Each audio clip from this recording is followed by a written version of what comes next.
Masih ditentukan sebagai jemaah bertanya, maka saya beritahu itu masih ditentukan hanya sejalan.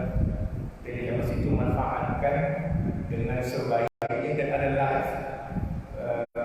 InsyaAllah kami bolehkan yang dalam grup, kami kasih pakar rakaman nanti di mana? Di dalam grup grup pintar, insyaAllah itu jemaah yang ada di grup dan juga grup Pulau Rasyidi.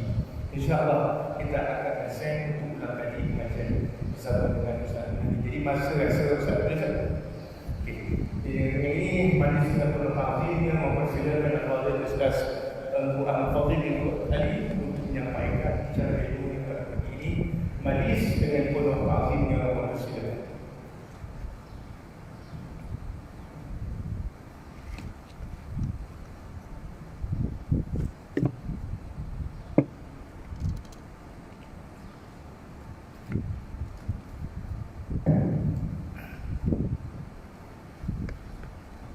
Assalamualaikum warahmatullahi wabarakatuh.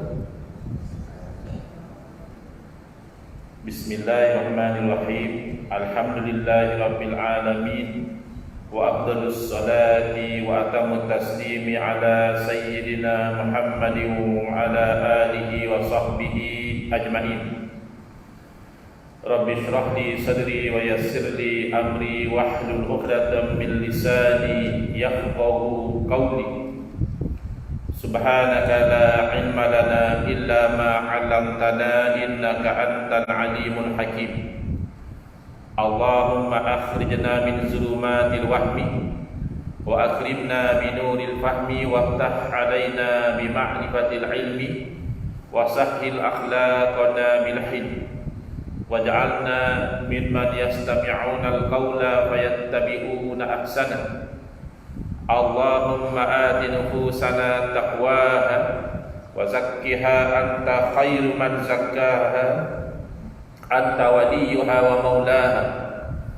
Allahumma arinal haqqa haqqan warzuqna ittiba'ah wa arinal batila batilan warzuqna ijtinabah.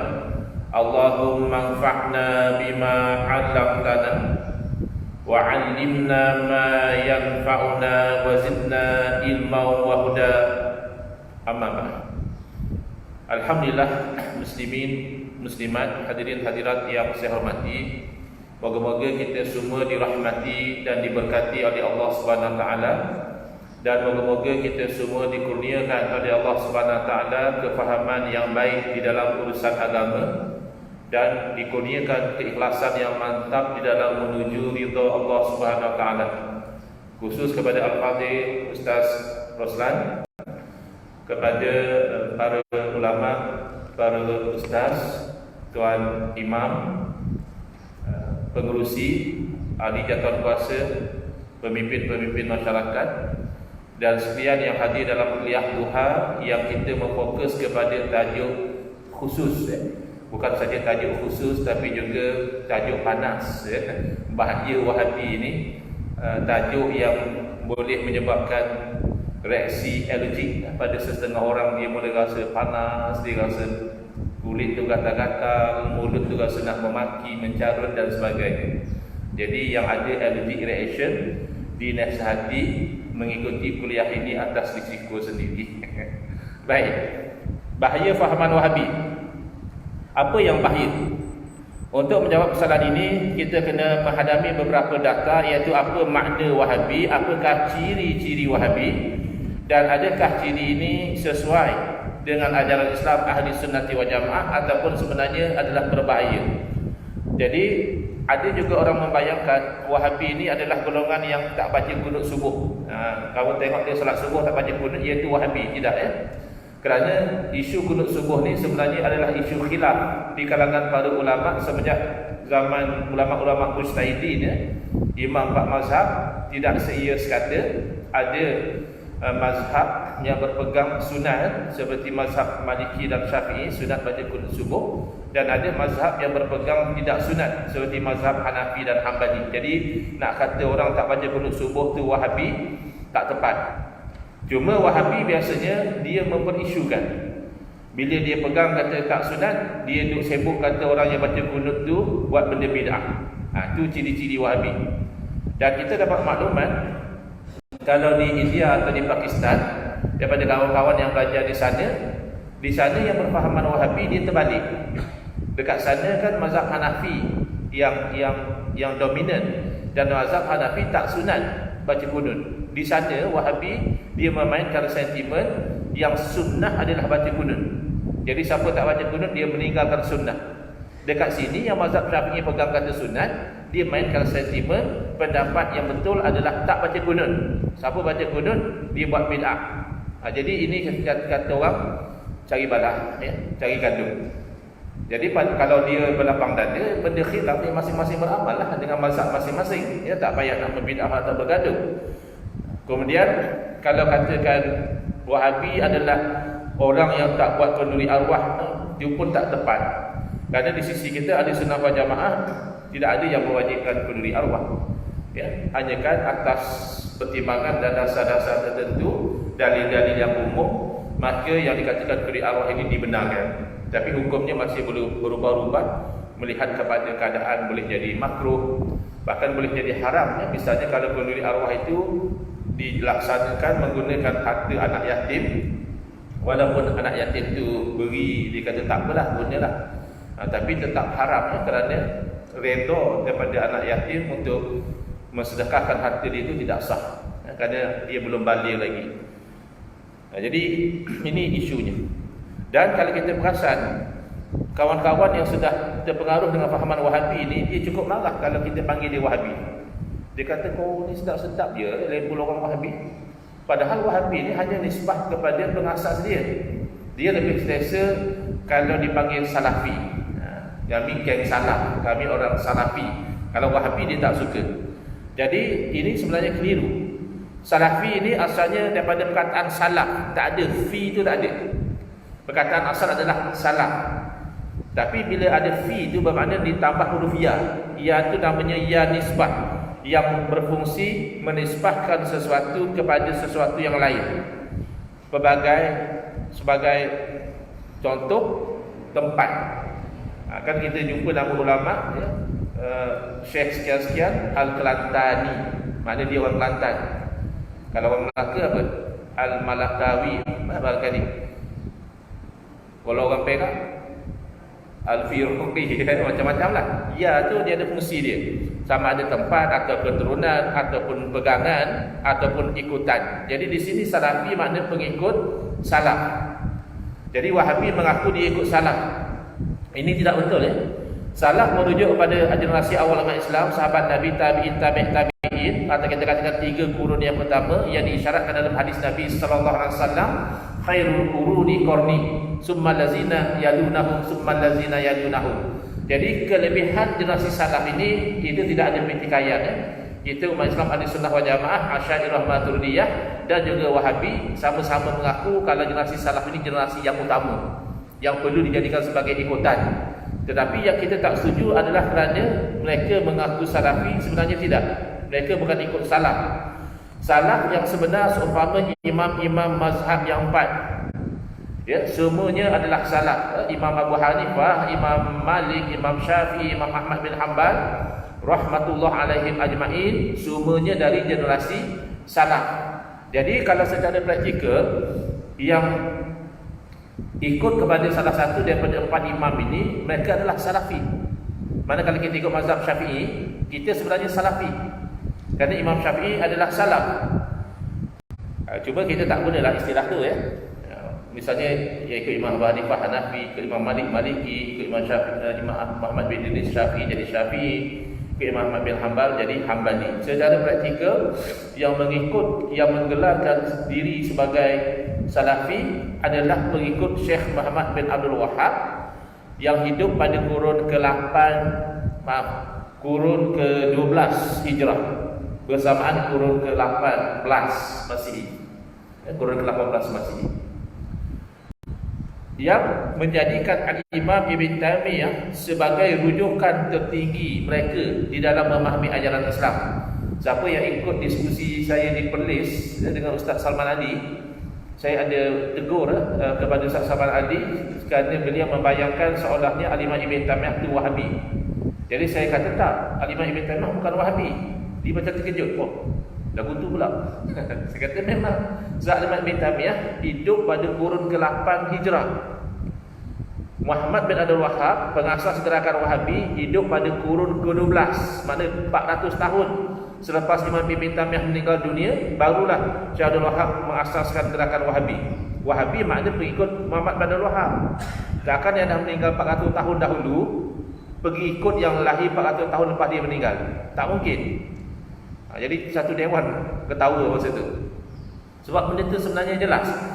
Mungkin ada yang keliru menganggap Imam Ibn Taymiyah ni Wahabi, sebabnya adalah kerana Wahabi yang mengikut Ibn Taymiyah, Wahabi yang mengidolakan fatwa Imam Ibn Taymiyah, bukan terbalik.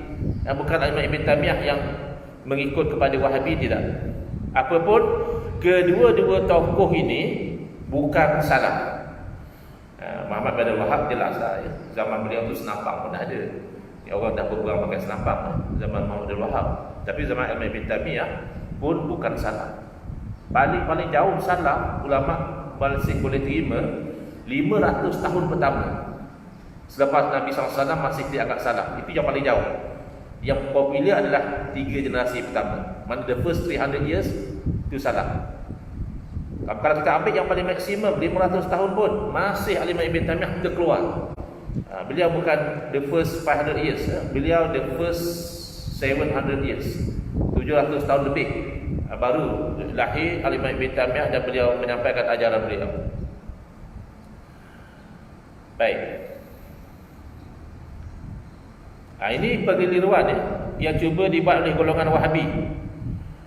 Kadang-kadang kita ada kawan yang kita nampak dia sepertinya berfahaman Wahabi, tiba-tiba dia kata Wahabi sesat, Wahabi Khawarij, dia kata. Itu pun rasa pelik. Aku tengok kau dah macam Wahabi, macam mana pula kau boleh kata Wahabi sesat ni?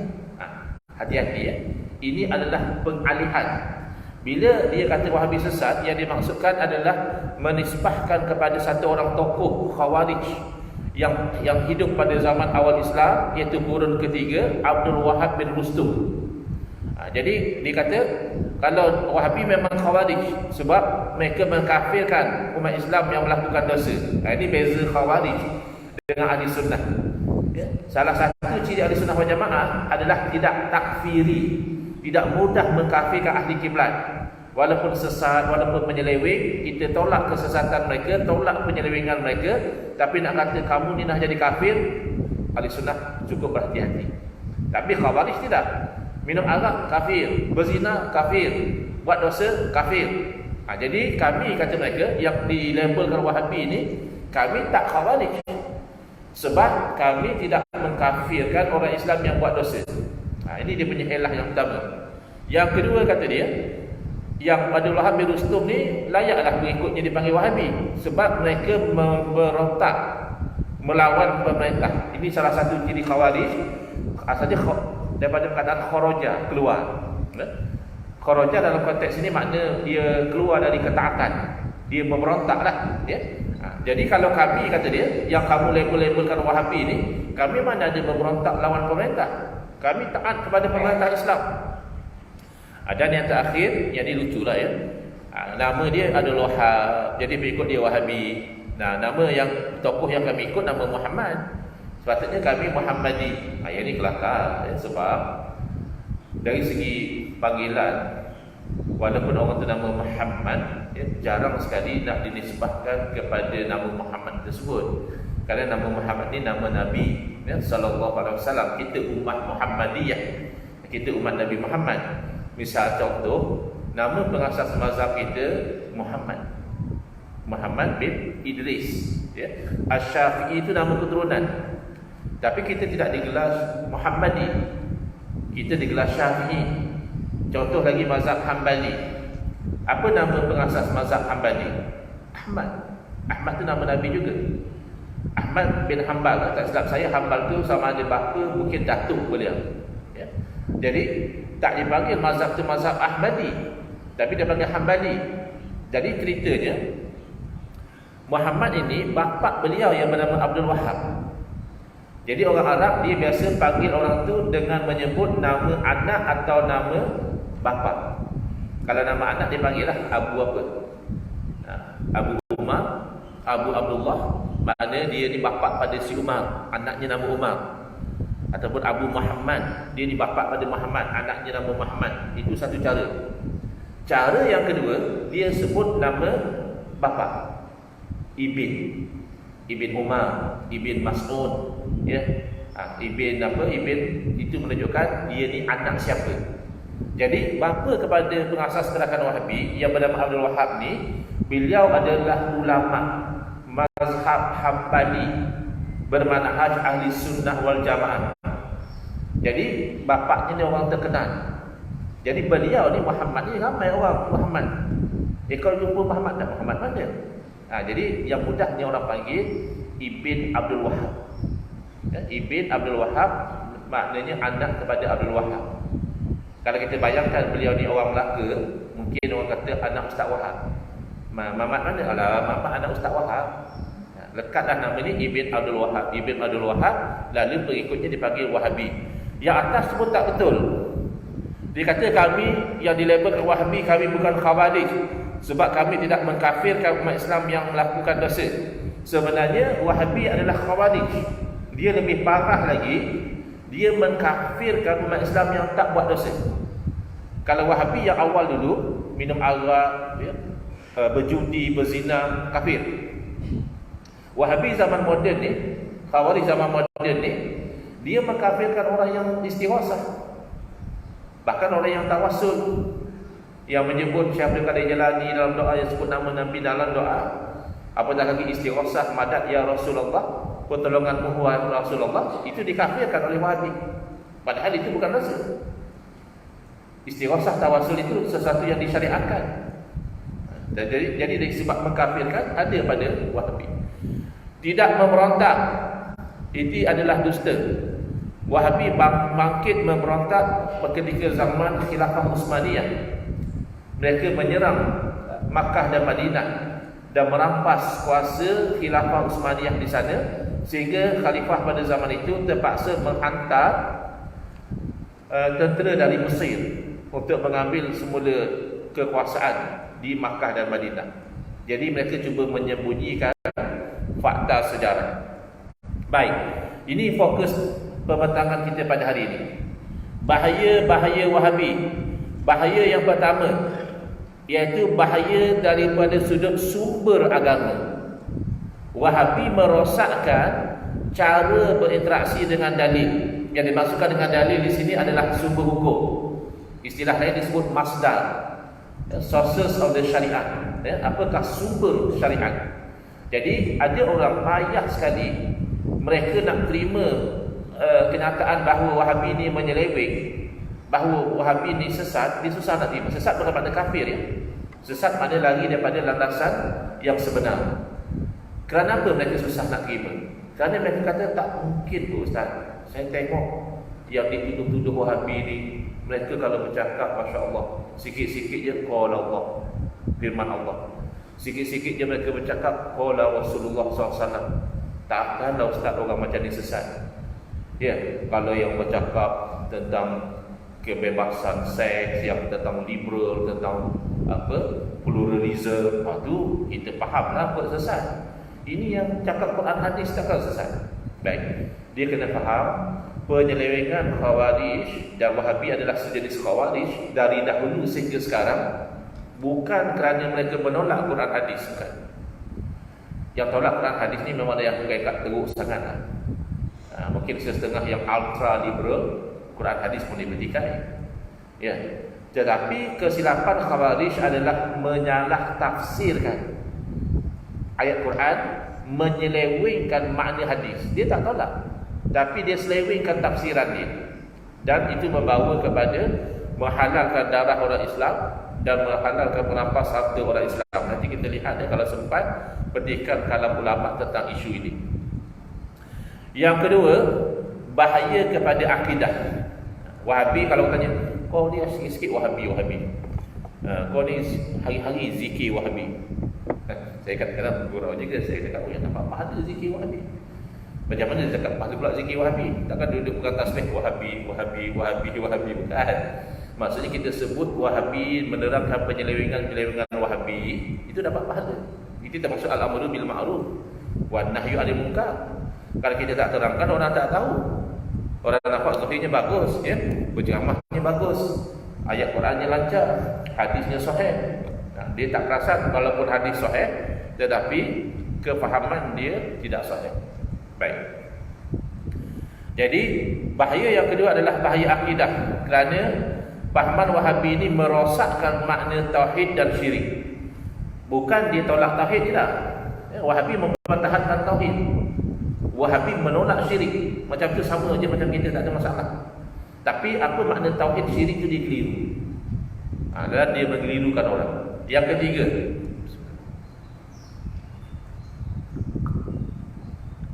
bahaya Wahabi adalah mereka terjerumus di dalam bid'ah dalalah. Mereka melabelkan kita sebagai ahlul bid'ah. Ya. Kawan saya komen, dia kata, ustaz aku kena hentam. Bila? Masa saya lepas saya bercakap di segi perdana, mereka bagi kat saya 7 minit. Asal dalam jadual 10 minit. Bukan selalu dapat cakap direct depan Perdana Menteri. 7 minit tercungap juga saya nak sampaikan. Dajak jadi 12 minit. Jadi ada ramai yang setuju, ada ramai yang kontak saya, dia kata bagus, ucapan ustaz tu bagus. Tapi yang menghentam pun ada. Jadi saya kata, saya dah biasa kena hentam. Takkan mereka nak kata gitu, ini tu dah biasa. Dah lumrah makanan hari-hari dah. Jadi antara yang biasa saya dilabelkan ahlul bid'ah. Ustaz aku ni adalah ahlul bid'ah. Mereka tak perasan, mereka itu sedang mengikut ahlul bid'ah. Muhammad bin Abdul Wahab dilabelkan oleh para ulama sezaman dengan dia sebagai al-bid'in Najd, ahli bid'ah dari Najd. Itu saya kata, yang minat Wahabi janganlah dengar kuliah ni, kepanasan lah, marahlah dia bila kita kata gitu. Tapi itu fakta. Nanti kita tunjukkan screenshot daripada kitab tersebut. Jadi mereka ini terjerumus dalam bid'ah yang dalalah. Mereka menyeru manusia kepada bid'ah yang sesat, tapi mereka menterbalikkan kefahaman sunnah dan bid'ah. Bid'ah mereka yang sesat itu mereka gambarkan kepada masyarakat, inilah sunnah. Dan sunnah yang diamalkan oleh para masyarakat, oleh para ulama, mereka terbalikkan, mereka kata itu bid'ah. Bahaya yang keempat, iaitu mengancam kestabilan khazanah mazhab. Kita orang Islam, alhamdulillah, Allah kurniakan 4 khazanah mazhab itu masih kekal. Sebenarnya mazhab lebih pada 4. Bahkan sahabat-sahabat Nabi masing-masing ada mazhab. Dalam tabi'in pun ada mazhab. Tabi'in pun mazhab berbagai. Bahkan Imam Syafi'i rahimahullah ta'ala pernah memuji Imam Lais bin Sa'ad rahimahullah ta'ala. Kata Imam Syafi'i, Imam Lais lebih faqih, lebih faham hukum berbanding Imam Malik. Bayangkan, Imam Malik guru beliau, tapi Imam Syafi'i guru ramai. Jadi beliau boleh lihat, beliau boleh nilai kalau Imam Lais tu lebih faqih, lebih faham hukum berbanding dengan ulama besar guru beliau, Imam Malik bin Anas rahimahullah ta'ala. Tapi mana mazhab Imam Lais sekarang? Tak ada. Pupus. Tak sampai pada kita. Maka yang Allah takdirkan masih kekal, dijaga daripada satu generasi ke satu generasi ke satu generasi, sampailah ke zaman kita sekarang 4 mazhab. Ini khazanah yang berharga. Tapi di sisi Wahabi mereka perlekehkan. Bahkan ada di kalangan Wahabi yang ekstrim mengharamkan mazhab. Tak boleh ikut mazhab, kata dia haram, syirik bahkan kalau ikut mazhab. Ini bahaya yang keempat.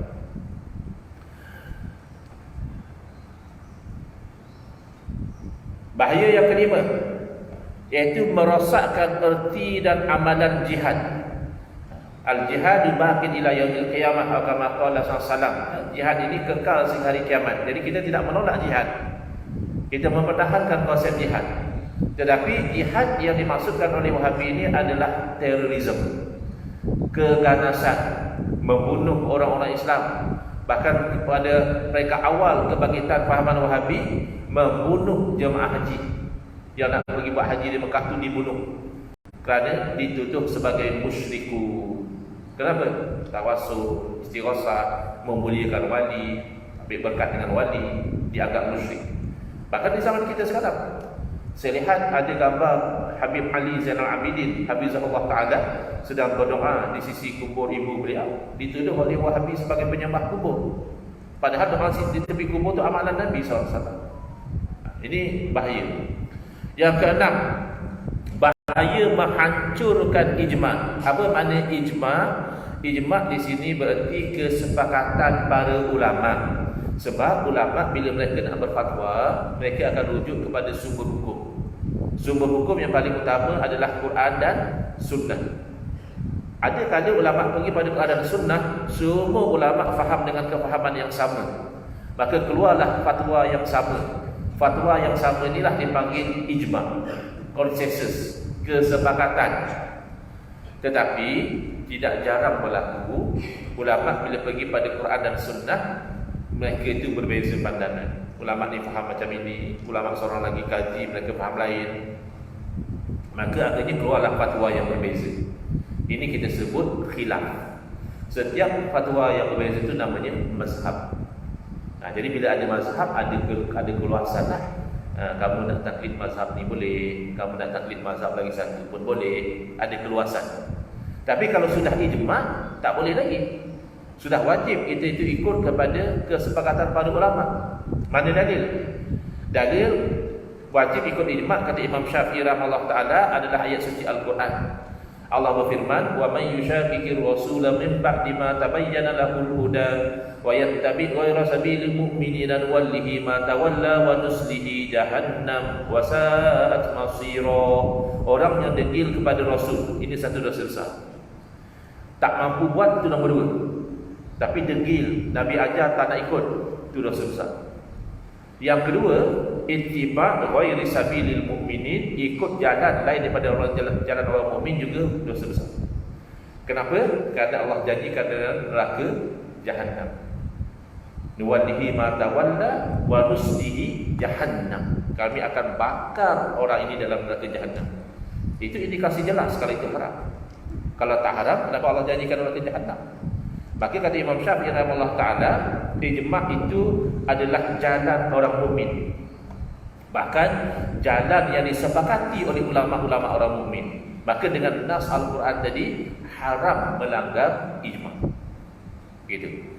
Jadi Wahabi tengok, bukan kita kata 100% dia langgar ijma', tidak juga.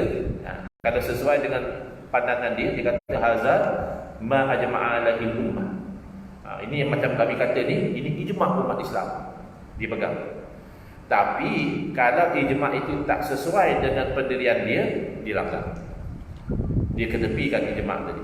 Bahkan kadang-kadang dia pertikaikan, mana ada ijma', susah nak dapat ijma', payahlah nak berlaku ijma', macam-macam lah.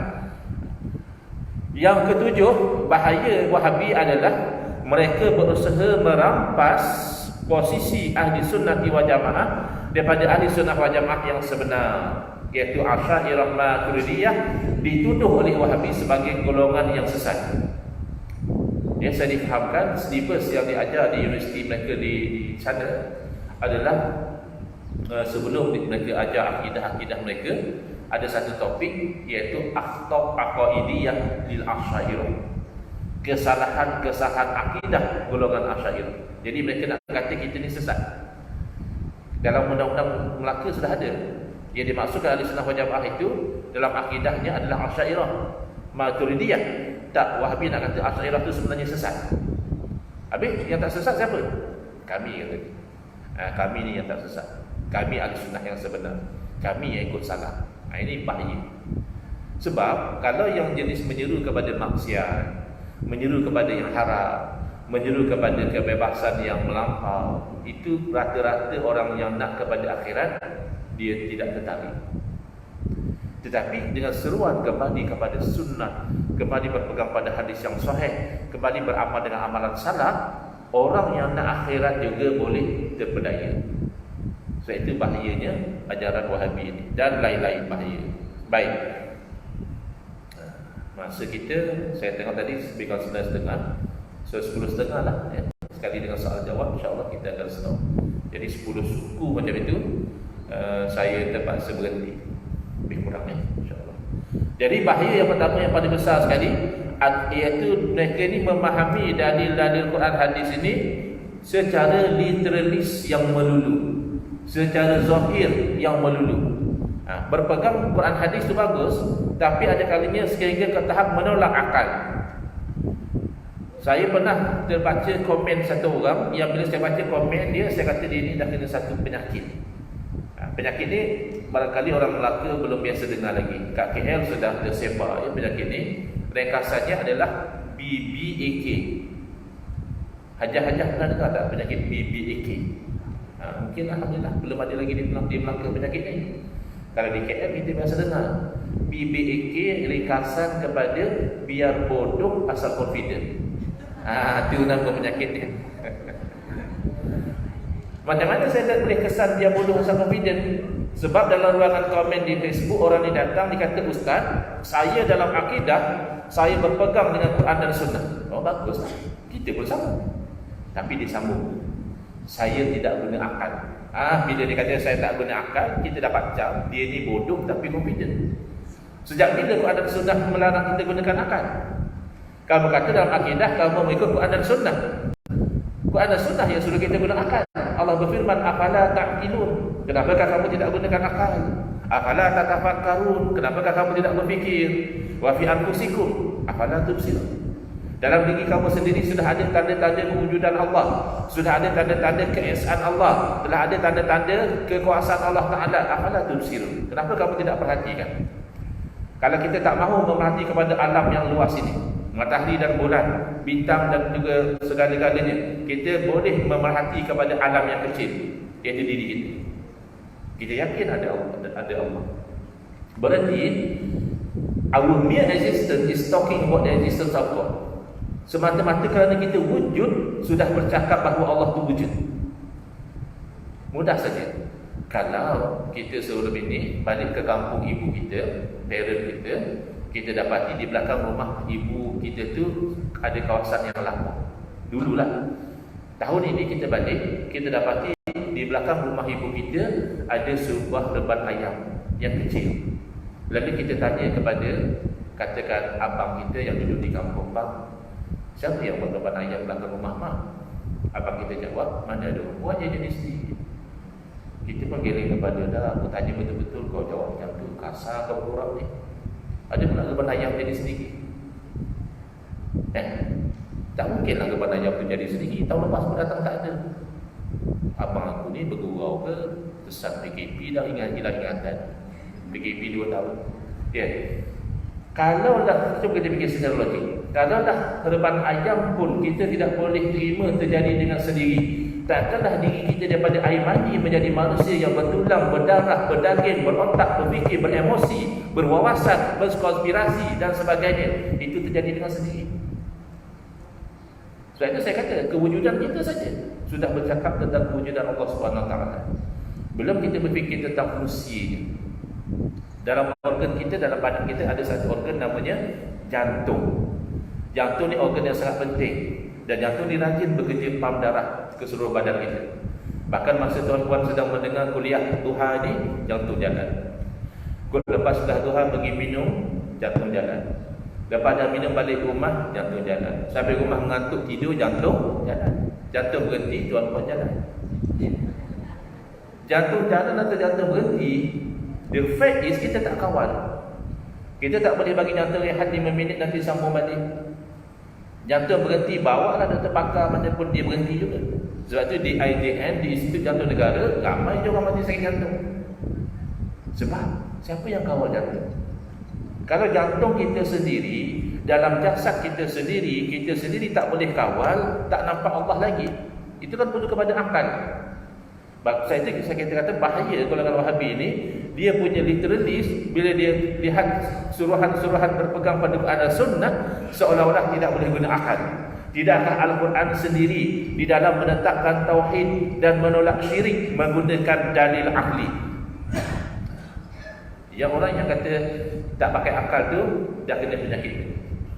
Cuba tengok. Allah Subhanahu Wa Taala ketika membuktikan tauhid, iaitu Allah Maha Esa, dan menolak syirik, Allah menggunakan dalil akli. Allah berfirman, "Lau kana fihi ma alihatun illallah la fasadata kalaulah ada pada kedua-duanya, yakni langit dan bumi, alihah, Tuhan-Tuhan yang banyak, illallah, lain daripada Allah, la fasadat, nescaya binasa langit bumi. Soalan, Tuhan sebenarnya satu atau banyak? Satu, kan? Tuhan satu. Tapi kenapa Allah sendiri berfirman kalau Tuhan banyak? Berarti Allah memerintahkan kita membayangkan dengan akal saja. Dalam beriliti Tuhan tidak banyak. Tapi cubalah kamu bayang dengan akal, jangan kata Tuhan 10, Tuhan 20, Tuhan 2 dah cukup. Kan Tuhan ini sifatnya maha berkuasa, maha berkehendak, maha mengetahui, maha segala-galanya. Habis kalau Tuhan 2, kehendak Tuhan yang mana yang akan terlaksana? Kuasa Tuhan yang mana yang akan berjalan? Kalau tak faham lagi, cuba kita flashback lepas 19 November yang lalu. Apa yang berlaku lepas 19 November yang lalu? PRU ke-15. Kan kita, negara kita ada hang parlimen for the first time. Kali pertama tidak ada pihak yang solid dapat majoriti 112. Ya apa Ustaz, kita politik dalam masjid bukan nak cerita politik, nak ambil faham tauhid, ibrah daripada apa yang kita lihat di sekeliling ini. Baik, pada masa itu berlaku persaingan macam orang lomba lari kan, dekat finishing ni. Ya, antara Datuk Seri Anwar Ibrahim dengan Tan Sri Muhyiddin Yassin yang kemungkinan akan dilantik sebagai Perdana Menteri. Yang Bertuan Agong pun nak tersangka sana. Masing-masing kata ada majoriti. Kalau ikut perlembagaan, Yang Bertuan Agong akan nanti orang yang pada hemat baginda mendapat sokongan majoriti ahli dewan. Tan Sri Muhyiddin kata dia ada majoriti. Datuk Seri Anwar kata dia ada majoriti. Sampai kan tuan-tuan kan ikuti, Yang Bertuan Agong terpaksa buat mesyuarat raja-raja, mesyuarat khas dunia raja-raja. Kalau kita fikir balik, apa yang susah sangat? Dan dua-dua jadi Perdana Menteri kita nantilah dulu, tak adalah kan? Orang lagi gaduh. Kalau kita nanti dua Perdana Menteri, habis Menteri Kabinet siapa yang nak nanti? Datuk Seri Anwar ke Tan Sri Muhyiddin yang nak nanti? Okay, masing-masing Perdana Menteri masing-masing nanti lah kan? Macam tu. Artinya masa kita ada Menteri Kesihatan seorang je dulu, kita pun tak tahu cocok 2 kali ke sampai 3 kali. Confuse kita. Kejap kata 2 kali dah cukup, kejap kata kena booster. Tu Menteri Kesihatan satu. Kalau ada Menteri Kesihatan 2, kita pun pening nak cocok berapa kali yang sebenarnya. Nak pakai kasut hitam ke kasut belang-belang ni Menteri Pendidikan. Jadi kalau kita tidak boleh bayang negara sekecil Malaysia ditadbir oleh lebih pada satu kerajaan, adakah boleh alam semesta, langit dan bumi, lautan dan daratan, manusia dan haiwan ditadbir oleh lebih pada satu Tuhan? Mustahil. Mustahil itu dari akli. Allah bawa kita berfikir. Itu macam mana orang kata ikut Quran hadis tak nak guna akal, itu macam mana? Bahkan menggunakan akal dalam akidah itu adalah uslub para nabi. Itu cara para nabi, itu sunnah para nabi. Para nabi bila berdepan dengan orang kafir, tak akan nak bawa wahyu. Mereka belum beriman. Kalau kita sendiri pun, kita nak kata kepada orang ateis, Tuhan wujud, kita kata bawakan bukti. Kita kata Bismillahirrahmanirrahim, Qul huwallahu ahad, katakan Allah itu Maha Esa. Macam mana nak jadi hujah dengan dia? Kan dia belum beriman lagi. Maka Nabi Ibrahim alaihissalam ketika berhujah dengan Namrud ni musyrik level 1. Musyrik tahap paling tinggi, dia mengaku dia Tuhan. Jadi Nabi Ibrahim AS nak berhujah, nak membuktikan kalau Namrud itu bukan Tuhan. Nabi Ibrahim membawa dalil akli, akal yang sihat tidak boleh terima Tuhan tapi lemah. Boleh ke? Kenapa mendung hari ini? Tuhan benar kot. Tak ada Tuhan benar. Benar kita. Ya. Kenapa jadi macam ni? Tuhan lupa barangkali. Mana boleh Tuhan lupa? Jadi sebarang kekurangan nisbah kepada Tuhan, akal automatik block. Ya, kalau manusia kurang ya mungkin. Kalau Tuhan kurang ya tak mungkin. Maka Nabi Ibrahim AS nak beritahu, kamu Namrud, kamu bukan Tuhan sebab kamu terlemah. Orang kalau sampai boleh terima Tuhan tapi lemah, itu kan akal dah tak sihat. Siapa itu lagi? Ayah Pin. Ingat lagi Ayah Pin. Ayah Pin kan mengaku Tuhan. Ada pula orang percaya dia Tuhan. Ayah Pin itu kan lemah. Antara dari Ayah Pin lemah, dia kalau tak makan nasi, dia lapar. Ayat pun orang jertih, orang Terengganu jertih biasa makan nasi cicak budu. Dah makan nasi kan sakit perut, ketandas. Takkanlah Tuhan makan nasi cicak budu lepas tu pergi ketandas melepas. Tuhan macam tu ke? Tak mungkin. Ada lagi satu orang dari Pahang, nama dia Harun. Dia orang panggil Tuhan Harun, mengaku Tuhan juga. Kemudian ditangkap oleh pihak berkuasa kerana ada kes berikut dia dituduh membunuh seorang pegawai agama di Pahang. Lalu tak lama lepas dia kena tangkap, dia kena stroke. Boleh pula Tuhan kena stroke? Agak-agak takkan macam tu. Lepas tu tak lama lepas tu saya baca dalam berita, tak tahulah nak nangis ke nak gelak. Katanya Tuhan Harun didapati bersalah oleh mahkamah. Tuhan boleh dapati bersalah oleh mahkamah, erti kan? Kod mantan Perdana Menteri, kita boleh faham. Memang tak pernah berlaku kan. Pertama kali dalam negara kita, orang yang pernah jadi Perdana Menteri didapati bersalah, bahkan dihukum penjara. Saya baca dalam poster itu, termenung saya. Termenung ingat kuasa Allah. Kuasa manusia ni majasi saja. Ada orang buat poster, kata dia Malaysia boleh. Oh, apa dia? Mantan banduan sekarang adalah Perdana Menteri, mantan Perdana Menteri sekarang jadi banduan. Saya fikir-fikir, Masya Allah, betul. Betul kan? Itu kan kuasa Allah. Jadi kalau Allah, Tuhan pula boleh disalahkan oleh mahkamah, itu bukan Tuhan. Maka Nabi Ibrahim nak beritahu Namrud, kamu bukan Tuhan. Buktinya kamu terlemah, kamu tidak mampu menghidup dan mematikan. Rabbiyalladzi yuhyi wa yumiit. Tuhan sebenarnya Tuhan saya berkuasa menghidupkan, berkuasa mematikan. Tapi Namrud ni rupanya antara orang awal yang terkena penyakit BBAK, biar bodoh asal confident. Confident dia kata ana uhyi wa umiit. Alah takkan hidup mati, kata Namrud, aku pun boleh. Lalu dipanggil dua orang, satu dia bunuh dan satu dia lepaskan. Konon kata Namrud, yang dia bunuh dia dah mati kan, yang dia lepas dia dah hidup kan. Macam mana kau punya logik ni? Yang kau lepas tu dah hidup lama, bukan kau yang hidupkan dia. Dia dah hidup, cuma kau tak bunuh dia saja. Kalau memang nak hidupkan daripada tiada, seekor nyamuk pun Namrud tidak akan mampu hidupkan. Bukan Namrud, bahkan saintis zaman kita tidak mampu menghidupkan seekor nyamuk. Itu bayi tamu uji itu, Ustaz. Bayi tamu uji itu bukan saintis yang cipta. Sperma Allah yang cipta, ovum Allah yang cipta. Hanya mereka ambil lakukan persamaan luar rahim, bukan mereka yang cipta. Yang namanya ciptaan orang diciptakan orang itu hanya secara longgar saja. Secara teknikal apa yang kita cipta? Handphone, bahan-bahannya tidakkah sudah Allah ciptakan? Kamu tinggal hanya gali keluar, kamu leburkan, kamu bekukan, kamu bentukkan, kamu cantumkan.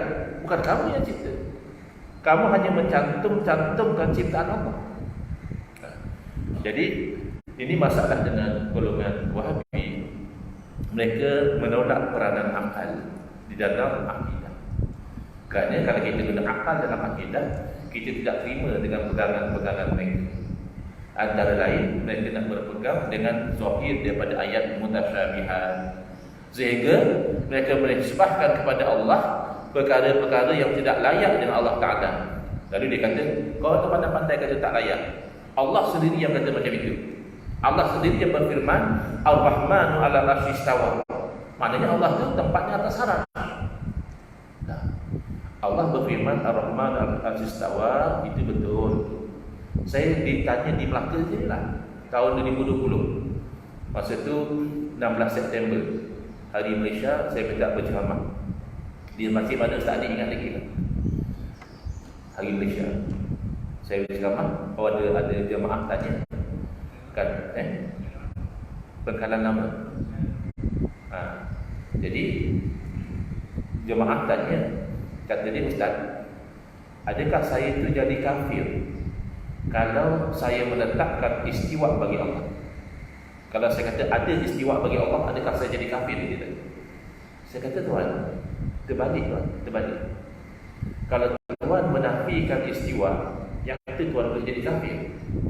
Kerana istiwa sabit dengan Quran hadis. Tiba-tiba Tuan nafikan, Tuan boleh jadi kafir. Rupanya kenapa dia tanya begitu? Kerana dalam sangkaan dia, yang istiwa ini, kita Asy'ariyah Maturidiyah tolak istiwa. Yang bagus Wahabi terima istiwa. Wahabi terima apa yang Quran dan hadis kata. Saya kata tidak demikian. Dalam bab menerima istiwa, sepakat Asy'ariyah Maturidiyah dan Wahabi sama-sama menerima istiwa. Nak tolak macam mana dalam Quran ada? Ar-Rahmanu 'alal 'arsy istawa, tsumma istawa 'alal 'arsy dan sebagainya. Kan ada. Cuma perbezaan antara Asy'ariyah dan Wahabi adalah apa makna istiwa. Bezanya di situ. Maka kita ahli sunnah wal jamaah, makna istiwa itu adalah makna yang membawa kepada tanzih, menyucikan Allah, tak sama seperti makhluk. Sementara Wahabi terjerumus dalam fahaman tashbih. Cara dia memahami istiwa membawa sepertinya Allah tu macam makhluk juga, ada tempat, ada duduk, ya, ada bersemayam, begitu. Jadi bila tanzih ada dua jalan. Kebanyakan salaf mengambil jalan dipanggil tafwid, serah bulat-bulat kepada Allah. Apa makna istiwa? Wallahu a'lam. Yang pasti makna itu layak dengan Allah. Itu tafwid. Ada setengah kitab tafsir disebut macam mana? Istawa istiwaan yaliqu bihi jalla jalaluh. Istiwa yang layak dengan Allah. Jangan tanya macam mana. Ataupun dengan jalan takwil, iaitu misalnya ada yang menerima istiwa dengan makna menguasai. Allah menguasai arasy. Sebab makna istiwa ni banyak. Ada dengan makna istiqrar, menetap. Ada dengan makna sama macam khatul istiwa. Garis pertengahan bumi ini dipanggil khatul istiwa. Garis yang sama antara dua. Kemudian istiwa boleh dengan makna menguasai, istaulan. Istiwa boleh dengan makna qaharun, menggagahi. Jadi para ulama masih menerima makna yang tidak bercanggah dengan akidah. Kalau kita kata Allah menguasai arasy, ada masalah tak? Betul. Kalau kita kata Allah tidak menguasai arasy, itu yang salah. Kalau kita kata Allah menggagahi arasy, maknanya arasy dapat sepatuh kepada kehendak Allah. Ya betul. Tapi kalau kita kata Allah itu bertempat atas arasy, itu menempatkan Allah pada makhluk. Kerana arasy sepakat, ya, Wahabi pun terima arasy itu makhluk. Saya baru sekali jumpa, tapi ini Wahabi jahil, Wahabi yang tak mengaji punya. Dia kata bawa dari arasy itu makhluk. Innalillahi wa inna ilaihi raji'un. Habis kamu nak kata arasy bukan makhluk, itu syirik. Yang bukan makhluk hanya Allah. Malaikat makhluk, Nabi makhluk, syurga makhluk, neraka makhluk. Apa saja makhluk. Quran itu kalam Allah itu sifat Allah, bukan makhluk. Jadi arasy makhluk. Puan-puan, apa makna makhluk? Di patang bahasa Arab, kita dah ambil saja jadi bahasa Melayu. Makhluk maknanya sesuatu yang diciptakan. Bila sesuatu itu diciptakan, berarti sebelum diciptakan ia tak wujud. Itu makhluk. Adakah sebelum terciptanya arasy Allah tak wujud?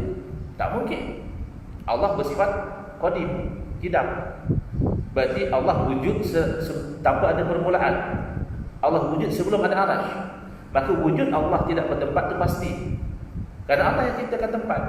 Allah yang ciptakan syurga, Allah yang ciptakan neraka, Allah yang ciptakan arasy, Allah yang ciptakan segala-galanya. Jadi sebelum ada segala-galanya Allah ada. Maka Allah mawjudun bila makan, Allah wujud tanpa ada tempat itu pasti. Tiba-tiba setelah Allah ciptakan arasy, Allah berubah menjadi bertempat, mustahil. Tapi Wahabi tak terima. Dia kata kita tolak ayat Quran. Auzubillah. Mana boleh tolak ayat Quran? Kita menolak tafsiran yang batil daripada ayat Quran, dan itu ciri orang yang sesat. Ke mana Ustaz senang-senang kata dalam Quran? Wa ammal ladzina fi qulubihim zaygun fayattabi'una ma tashabaha min. Adapun orang yang dalam hati-hati mereka itu ada zair, ada bengkok, ada cenderung kepada sesat, maka mereka akan mengikut yang samar-samar daripada ayat mutasyabih. Kenapa kamu nak mengatakan Allah bertempat? Kenapa kamu nak mengatakan Allah itu duduk? Tapi kami kata duduk yang layak dengan Allah kan? Kami kata Allah bersemayam di atas arasy dengan cara yang layak dengan Allah. Oh, tak selesai masalah. Semata-mata mengatakan yang layak dengan Allah belum tentu menyelesaikan masalah. Kalau kamu kata Allah istiwa atas arasy, istiwa yang layak dengan Allah, okey. Kamu tak maknakan, kamu serah makna kepada Allah, okey. Tapi kalau kamu sudah kata bersemayam itu maknanya duduk. Duduk itu maknanya memberatkan jasad pada bagian punggung. Ya, tapi itu dengan nisbah manusia, Allah lain. Ya, kalau begitu jangan dimaknakan duduk. Jangan dimaknakan semayam. Kadang semayam dan duduk ada makna yang tertentu. Ikut salaf betul-betul. Istiwa yang layak dengan Allah. Kami tak lawat, kami terima. Ini kamu kata ikut salaf, kamu dah bagi makna bersemayam yang layak dengan Allah. Tidak selesai. Kita ambil contoh yang ekstrim. Wahabi pun tak pegang macam itu. Boleh tak kita terima? Satu orang mengatakan, oleh kerana Allah Maha berkuasa, oleh kerana Allah tu Maha berkehendak, kalau Allah berkehendak, maka Allah berkuasa melahirkan anak dengan cara yang layak dengan Allah. Boleh tak terima? Boleh tak? Kufur lah kata Allah ada anak, itu kecil. Bercakap jelas ayat Quran dalam biari Allah tidak melahirkan anak. Maka semata-mata kamu kata Allah melahirkan anak dengan cara yang layak dengan Allah, tak selesai. Nasullaha fanasiyahu, mereka lupa akan Allah, lalu Allah lupa akan mereka. Lalu kita kata Allah juga bersifat lupa, tapi lupa yang layak dengan Allah lah. Adakah lupa yang layak dengan Allah? Lupa tu kan tak ingat. Maka tidak ada ahli tafsir yang menafsirkan kalimah fanasiyahu yang zahirnya berarti maka Allah lupa akan mereka. Semua ahli tafsir mengatakan benar. Makna nasiyahu di situ adalah Allah tidak peduli kepada mereka dan Allah asap mereka. Itu maksud nasiyahu. Tapi kan tak boleh takwil. Siapa kata tak boleh takwil? Yang kata tidak boleh takwil adalah Imam Ibn Taymiyah. Adakah kamu nak mendahulukan Imam Ibn Taymiyah berbanding dengan kalam Allah? Kan Allah yang beritahu kepada kita Quran itu adalah atas lisan Arab, lisannya Arabiyyin mubin, lisan Arab yang jelas.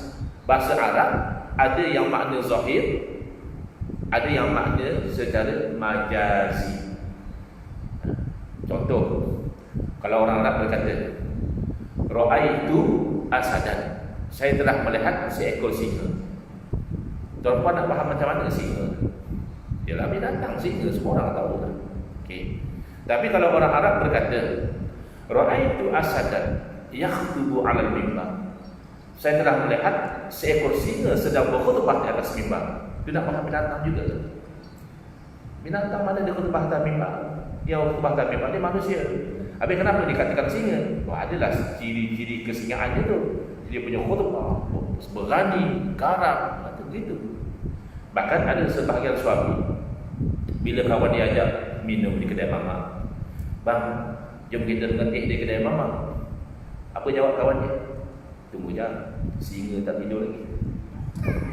Agak-agak singa pun yang tak tidur lagi tu. Takkan binatang juga. Itu namanya suami yang solehah. Suami yang solehah nak keluar minum dapat izin isteri dulu. Baik, jadi sebenarnya takwil ini adalah uslub Allah sendiri. Dalam hadis kursi maknanya hadis Nabi, tapi Nabi SAW beritahu apa yang Allah firmankan. Allah berfirman, ya ibn Adam, maridtu falam tazurni, ataupun walam falam ta'udni, wahai anak Adam, aku hari itu sakit, hendak mai ziarah aku. Aku sakit itu hari, kamu tak datang ziarah. Adakah kita nak kata Allah juga sakit? Allah juga sakit, tapi sakit yang layak dengan Allah lah. Mana ada sakit yang layak dengan Allah? Maka dalam hadis tersebut Allah takwil. Allah menerangkan kepada hamba tersebut, marida abdi fulan, hamba aku si fulan sakit. Kamu tu tak pergi ziarah pada dia. Kalau kamu ziarah dia, nescaya kamu dapati aku berada di sisinya. Itu macam mana kalau tak takwil? Berarti Allah bukan di arasy, Allah di rumah sakit berdasarkan hadis tadi. Sebab itu ayat Quran hadis tidak boleh ditafsir mengikut zahir semata-mata. Kena mengikut konteks dia. Tapi salah tidak takwil, Ustaz. Siapa kata? Siapa kata salah tidak takwil?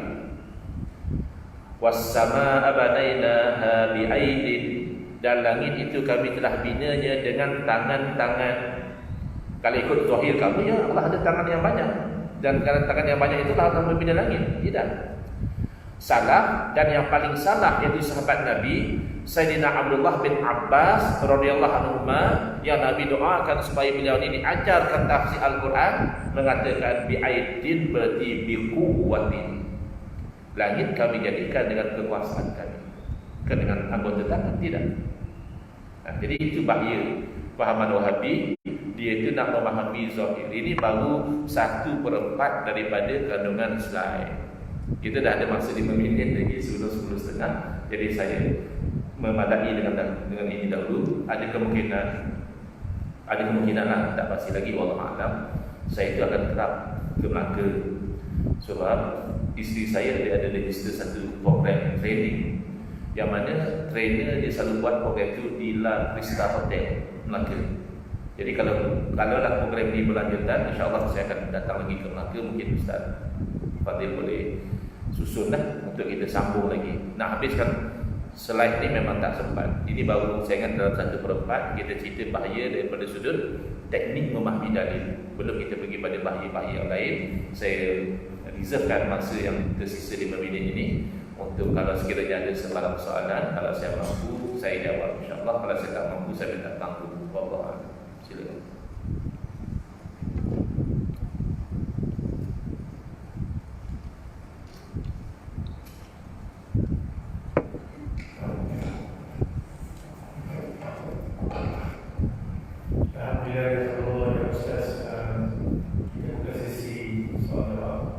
Sebelum itu ada yang sarankan saya soalan secara bertulis. Cuma Ustaz, tidak. Baik, saya cuba ya. Kita dah lama dengar tentang gerakan Wahabi, tapi orang awam masih tak jelas statusnya. Ada yang kata Wahabi itu sesat dan kafir. Jakim pula katakan gerakan Wahabi tidak sesuai dengan Malaysia. Boleh Ustaz beri pencerahan? Baik. Sesat dan kafir dia tidak ada talazum. Dia maknanya one way, dia tidak ada talazum. Dia ada way dia. Maknanya apa? Setiap yang kafir sesat. Kau dia kafir sesat. Tapi tidak setiap yang sesat tu dia jadi kafir. Jangan kita kan bila ulama kata ini adalah firqah dhallah, ini adalah kumpulan yang sesat, ini kafir ni, tidak. Kerana kesesatan ini akibatnya daripada bid'ah dalam akidah. Perkara baru dalam akidah. Akidah dia lain daripada akidah Nabi sallallahu alaihi wasallam. Akidah yang lain daripada akidah Nabi itu tidak mungkin baik. Itu bid'ah yang sayyi'ah dhalalah. Bid'ah sesat. Bila sesat, adakah jadi kafir? Bergantung. Kalau kesesatan dia itu hanya sekadar melanggar asas-asas ahli sunnah wal jamaah, tidak jadi kafir. Sebagai contoh, golongan Jabariyah. Mana bid'ah dia? Bid'ah dia menyalahkan takdir. Nabi tak ajar menyalahkan takdir. Nabi hanya ajar beriman dengan takdir. Buruk dan baik hakikatnya daripada Allah. Sebab itulah kita, apapun kita punya pendirian politik sebelum PRU, bila dah lantik Perdana Menteri, ya kita terima itu takdir. Ada giliran masing-masing. Soal tak setuju itu hak masing-masing. Tapi soal takdir itu dah berlaku, kita kena terima. Tapi Jabariyah dia sampai menyalahkan takdir. Kalau kita nasihat dia, bang, kenapa abang tak semayang? Abang bukan orang muda lagi. Dia dah nak pencin dah pun bawa dah semayang. Kata dia, itu nak baca ada Ustaz. Saya ni memang Allah dah takdirkan tak semayang. Itu bukan dengan Jabariyah. Allah dah takdirkan saya ni minum arak. Allah dah takdirkan saya berjudi saya. Dia itu je lah. Itu agak-agak macam mana tuan-tuan nak buat.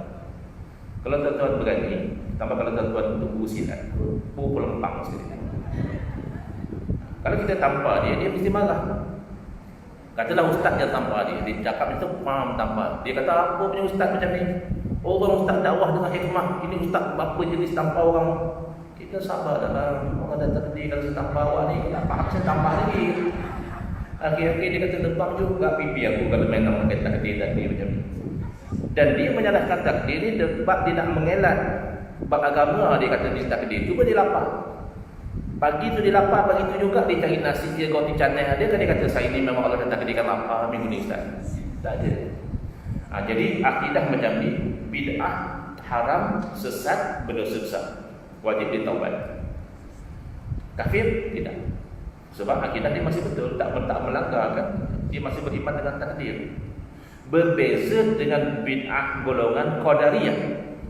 Qadariyah dia menafikan takdir. Dia kata ya Allah ciptakan manusia, tapi bila Allah sudah ciptakan manusia ni macam automatik, kita buat tindakan kita sendiri. Allah tak cipta perbuatan kita, bahkan Allah tak tahu pun kita nak buat apa. Besok kita buat baru Allah tahu. Yang ini sepakat ulama mengatakan jadi kafir, sesat dan kafir dalam masa yang sama, kerana menafikan kudrah Allah dan menafikan ilmu Allah. Allah tak tahu kita nak buat apa. Sebab dia nak kata Allah tak cipta, macam mana Allah tahu benda yang Allah tak cipta? Jadi Allah pun tak tahu. Itu kan kufur. Jadi Wahabi tidak kafir secara umum ya. Kok ada Wahabi yang sampai ke tahap dia kata Allah tu macam kita lah, seketul macam ni, tu lain lah. Yang tajsim secara terang-terangan dia jadi kafir. Tapi kita nak kata Wahabi kafir tak boleh ya. Kerana ulama-ulama dahulu pun tidak sampai mengkafirkan Wahabi, cuma mereka memberi amaran, ini kumpulan yang sesat, ini ada ciri-ciri Khawarij, ini perlu dielakkan, itu dan ini. Maka bila sesat tak sesuai diamalkan. Tapi tak sesuai itu bahasa lembut, sebenarnya haram diamalkan. Tak sesuai ini macam benda itu boleh tapi tak sesuai. Contohnya apa? Cium kaki. Cium kaki bukan kitab fiqh. Mazhab Syafi'i, apa hukum cium kaki orang yang mulia? Sunat, dapat pahala. Kaki orang yang mulia lah, ulama ke, mak ayah ke. Kau cium kaki pemimpin ni haram, dia membodek. Cium kaki orang kaya itu haram. Sebagian kata makruh, sebagian kata haram. Sebab itu mencium kerana dunia. Tapi adakah kita nak cium kaki tuan guru? Tak sesuai. Sebab adat kita tidak begitu. Kalau adat orang India mungkin. Dia Arab cium kaki kalau dia hormat. Tapi orang Melayu cium kaki ni bagi kita geli. Kau kaki baby okey, comel dia kaki baby kita cium tu mungkinlah. Tapi kalau cium kaki mak ayah ke, kalau cium kaki guru di hadapan khalayak, itu pelik sangat. Maka tak sesuai diamalkan. Itu betul tak sesuai. Hukumnya boleh, bahkan sunat, tapi tak sesuai. Jangan buatlah. Sebab itu menimbulkan tohmahan, menimbulkan fitnah. Tapi kalau Wahabi tak sesuai, apa memang haram.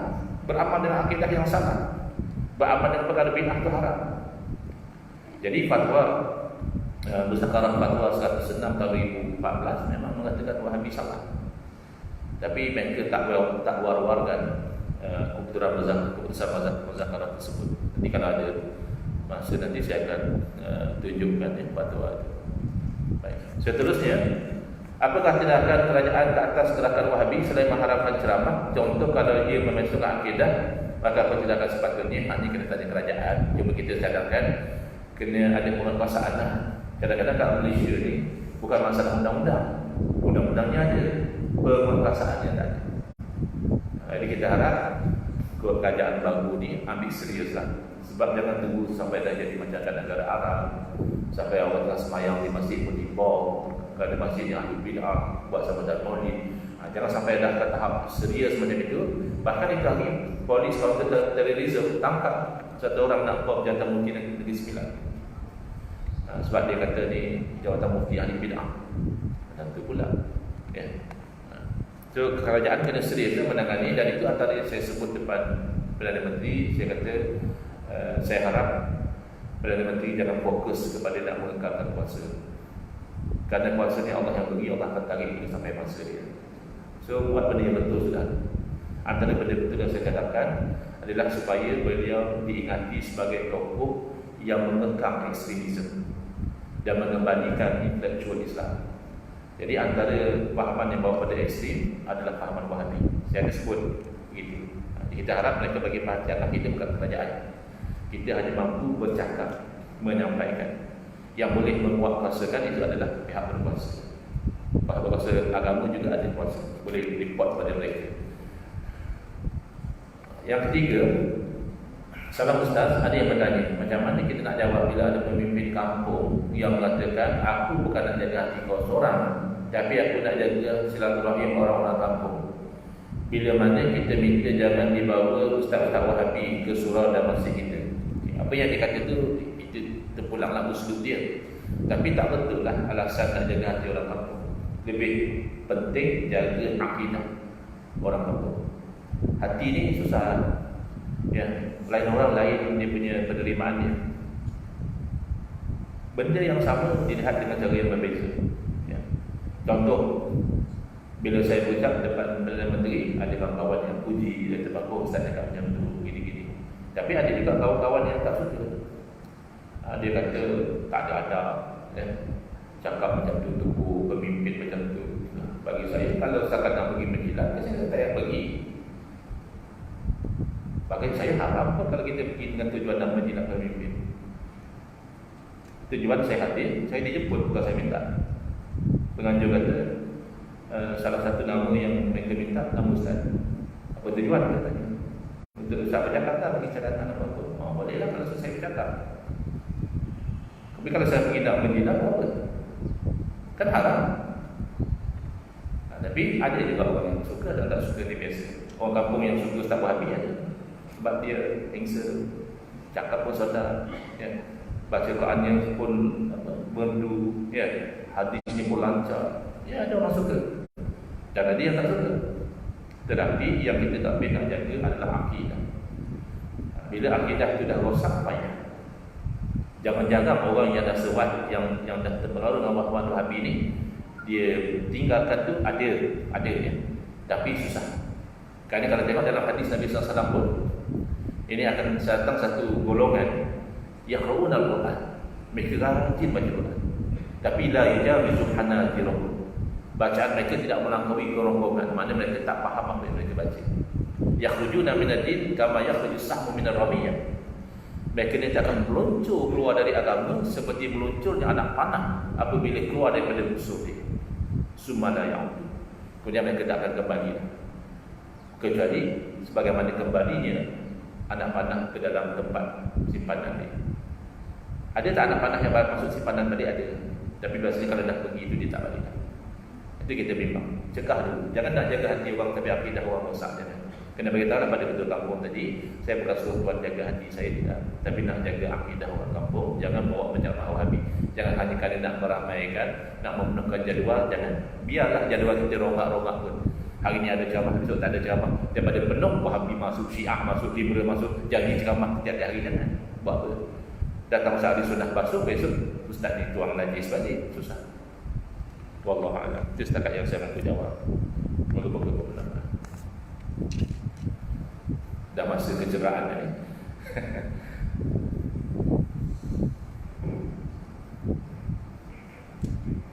Terima kasih kepada Tuan Ustaz Guru dengan ucapan tadi.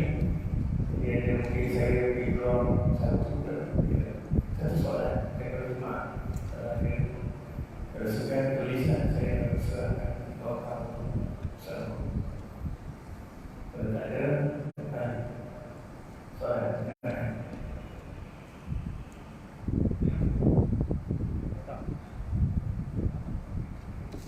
WhatsApp.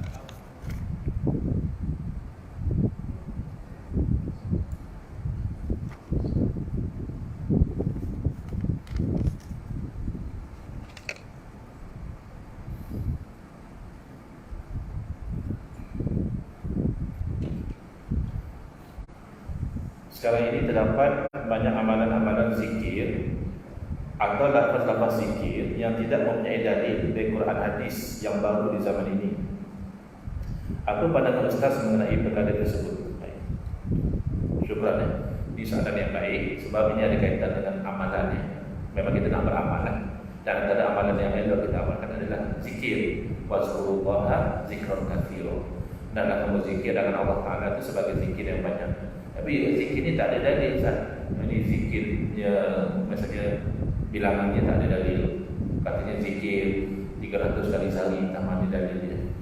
Katakan baca macam ni fadilatnya, tak ada dalilnya. So macam mana? Baik. Kita kena faham bahawa zikir adalah ibadah. Al-aslu fil ibadat at-tauqif. Asal dalam ibadah ni ia terhenti pada dalil. Tetapi kita juga kena faham bahawa dalil ada dua jenis. Ada dalil yang umum dan ada dalil yang khusus. Dalil yang umum menatijahkan ibadah yang tidak diikat. Sementara dalil yang khusus menatijahkan ibadah yang diikat. Jadi ada beza. Ibadah yang diikat wajib kita ikut ikatannya. Buat lain daripada ikatan itu bid'ah yang sayyi'ah, dhalal. Contoh ibadah solat. Dalilnya banyak yang khusus tentang waktunya. Maka kita buat solat dua pada waktu haram dengan sengaja haram. Kecuali pengecualian macam sembahyang jamak kan. Jamak takdim sebelum waktu dah sembahyang. Jamak takhir lepas waktu baru sembahyang. Itu lain. Secara asal haram, berdosa kita sengaja sembahyang luar waktu. Ada ibadah diikat dengan tempat. Seperti ibadah haji. Susah nak dapat visa sekarang Ustaz. Daftar tahun ni 2068 boleh pergi. Jadilah Ustaz, saya cadangkan asalkan niat kita ikhlas. Apa salahnya kita haji di Melaka atau kita haji di Putrajaya, tidaklah jauh sangat ya. Tak boleh. Jangan kata kamu nak haji di Melaka, di Putrajaya, haji di Madinah haram. Haji mesti di Kaabah. Kerana dah diikat, dalilnya khusus. Ada yang diikat dengan bilangan, misalnya rakaat. Ustaz kata asal baik ibu buat. Apa salahnya kita sembahyang subuh 4 rakaat? Siapa kata sembahyang subuh 4 rakaat baik? Sembahyang itu dah diikat dengan bilangannya. Kamu pandai-pandai dan buat lain itu haram. Dosa, tak sah. Ada yang diikat dengan cara. Misalnya caranya kita bangkit daripada rukuk, i'tidal, kita sujud. Kemudian duduk antara duduk sujud. Oh, ringan Ustaz. Masih pada sama je. Saya lepas Fatihah, saya nak sujud dulu. Bangkit nanti baru saya rukuk. Pandailah kau. Itu kan haram. Kerana ada cara ni. Dan ada ibadah yang diikat dengan keadaan. Kamu kena buat ibadah itu dalam keadaan suci dari hadas, menutup aurat dan menghadap kiblat. Itu termasuk sujud syukur. Sampai sujud syukur. Itu ibadah, sujud itu. Kena buat ikut tertibnya. Tetapi ada di sana ibadah dalilnya umum seperti zikir, seperti selawat. Kita disuruh zikir. Bila-bila. Nak zikir banyak mana? Setakat mampu. Ada juga zikir yang tak disebut bilangan, itu kita perlu. Misalnya la ilaha illallah wa la syarika lah 10 kali lepas subuh lepas maghrib ikut ada fadilat dia.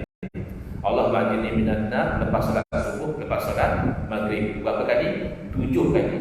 Jadi kalau mati siang tak masuk neraka, mati malam pun tak masuk neraka insya-Allah. 7 kali ikut. Mana tahu sebut 3 kali 4 lagi pintu neraka masih tunggu. Kata saya sendiri. Tapi kalau umum itu pulanglah ikut kemampuan. Jangan sampai terbakar view sudah kamu baru bulan lepas tak semayang, bulan ni nak berubah. Terus dia matanya zikir 5,000, tu orang kata gila isim. Isim tu asalnya nama. Bukan masalah isim itu, masalah kamu buat dua kemampuan. Ya. Tapi secara asas zikir tidak ditetapkan bilangan. Semayang tak boleh. Saya menyesal dah dulu tak semayang. Saya nak semayang fardu 10 waktu sehari. Haram. Semayang sunat boleh. Semayang fardu 5 je, jangan tambah. Doa ibadah. Tapi tak doa mesti dengan dalil yang khusus, tak mesti. Doa dengan doa yang wajib daripada Nabi SAW boleh. Doa dengan doa kita sendiri pun boleh. Ini anak-anak kita nak SPM nanti ni. Kita akan tanya yang Allah Taala, bagilah anak-anak kami pelajar dapat SPM, dapat keluarga, jangan ada soalan bocor, nanti tak ada risik, payah ya Allah.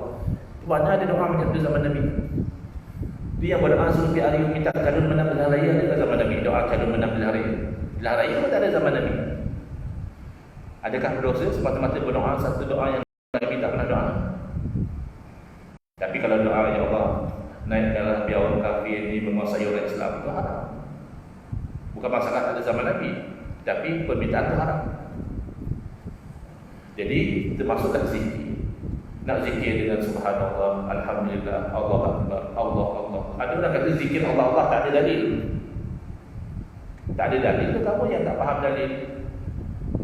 Dalil bukan hanya perbuatan Nabi. Mungkin kamu tak jumpa satu hadis mengatakan Nabi SAW duduk satu tempat selain Nabi menyebut Allah, Allah, Allah. Ya mungkin tak ada. Tetapi tidakkah ayat Quran dalil? Allah berfirman wazkurullaha zikran katsira. Hendaklah kamu sebut Allah dengan sebutan yang banyak. Tapi wazkur itu mana ingat Ustaz? Dia ingat pun dia, sebut pun dia. Wadhkurisma rabbika bukratan wa asila. Sebutlah nama Tuhanmu pagi dan petang. Mana nama Tuhan kita? Ya Allah. Nah, lagi ijma' ulama. Tidak ada ulama yang mendirikan sebut Allah selama tak kurang 700 tahun. Awal-awal tokoh yang dicatatkan mendirikan zikir Allah adalah Imam bin Taimiyah. Beliau alim, tapi tidak sampai boleh melanggar ijma' ulama. Kemudian hadis Nabi bukan perbuatan saja, yang Nabi cakap juga dalil. Nabi berpesan, la yazadu lisanuka ratban bi zikrillah, tak putus-putuslah lidah kamu basah dengan menyebut Allah. Jadi apa yang menyebut Allah, seorang-seorang ke ramai-ramai ke terpulang. Yang tadi sebut Allah itu Nabi sebut. Biar lidah tu basah sebut Allah. Bahkan dalam riwayat yang lain tidak akan berlaku kiamat sebagaimana ada di dunia ini orang yang menyebut Allah. Jadi konsep dalil itu kena faham. Kalau dalil umum cukuplah innallaha wa malaikatahu yusalluna 'alan nabi ya ayyuhalladzina amanu sallu 'alaihi wa sallimu taslima. Itu kan khatib baca pada khutbah yang kedua. Itu dalil selawat. Bila? Kenapa nak pendekatkan selawat selang tarawih? Sebelum tarawih boleh selawat, selang tarawih boleh selawat, lepas tarawih boleh selawat. Kerana selawat ibadah yang tidak ditetapkan waktunya. Kalau kamu nak kata tak boleh selawat selang tarawih, kamu kena bawa dalil. Kerana kamu nak mentaksiskan yang umum, kena ada dalil. Wallahu a'lam. Tapi kalau memang zikir itu tak ada dalil, macam saya tengok dalam YouTube baru ni, katanya zikir DAP. Itu memang tak boleh, itu bid'ah. Tapi mungkin yang bercakap gurau saja, wallahu a'lam lah. Ada tengok video tu. Alhamdulillah, saya Ustaz mencari lagi dan alhamdulillah terima kasih kepada Maksud dan sahabat berhati sehingga penghubungnya sahabat Muslim. Alhamdulillah terima kasih semua dan mudah